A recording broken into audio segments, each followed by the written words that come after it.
لیں.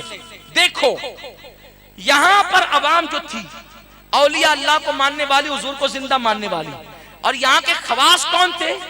بادشاہ لوگ تھے. شاہ جہاں کا دور ہے. شاہ جہاں نے خواب میں دیکھا کہ میں نے ایک مسجد بنائی. خواب میں دیکھا ایک مسجد بنانی ہے میں نے, اور وہ مسجد شاہ جہاں نے عرش اعظم پہ دیکھا. شاہ جہاں نے وہ مسجد عرش اعظم پہ دیکھا. اس سے بہت نکات آپ کو ملیں گے, بس آپ اس کو سمجھتے جائیں. وضاحت تو نہیں ہو سکے گی کیونکہ حضرت آئیں گے تو گفتگو ختم ہو جائے گی. اب آپ توجہ فرمائیں.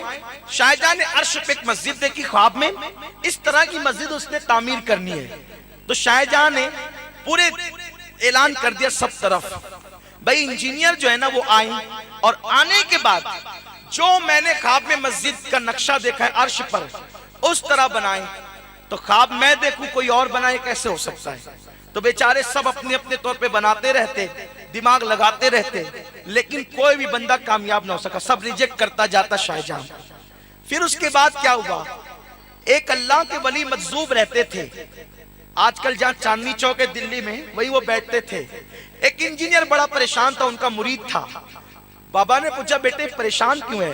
وہ کہا حضرت وہ بادشاہ نے پتہ نہیں کون سا خواب دیکھا اور کون سی مسجد کا نقشہ چاہتا ہے, تو وہ ہم بناتے ریجیکٹ کر دیتا ہے. فرمایا اس کو پسند جو آئے گا نا نقشہ میں جانتا ہوں, ادھر آ. وہ مجذوب نے اپنی چادر اس انجینئر کے سر پہ ڈالی, تو وہ مشاہدے میں عرش اعظم کو دیکھنے لگا, اور اس پر جو مسجد تھی وہ جلدی جلدی سے نقشہ بنانے لگا. نقشہ جب بنایا انہوں نے چادر ہٹائی, نقشہ مکمل ہو گیا تھا. بابا میں کہاں تھا؟ کہاں جہاں بھی تھا تیرا کام ہو گیا, جا کے پیش کر. بادشاہ کے سامنے پیش کی. بادشاہ نے دیکھا یہ تو وہی مسجد ہے. کہا تو لایا کہاں سے؟ کہا معاف کیجئے گا لایا کہاں سے, یہ چھوڑیے, پسند ہے یا نہیں یہ فرمائے. تو کہا یہی تو وہ نقشہ ہے جس کو میں بنانا چاہتا ہوں. کہا پھر ٹھیک ہے چلو بناؤ. تعمیر مسجد ہونے لگی.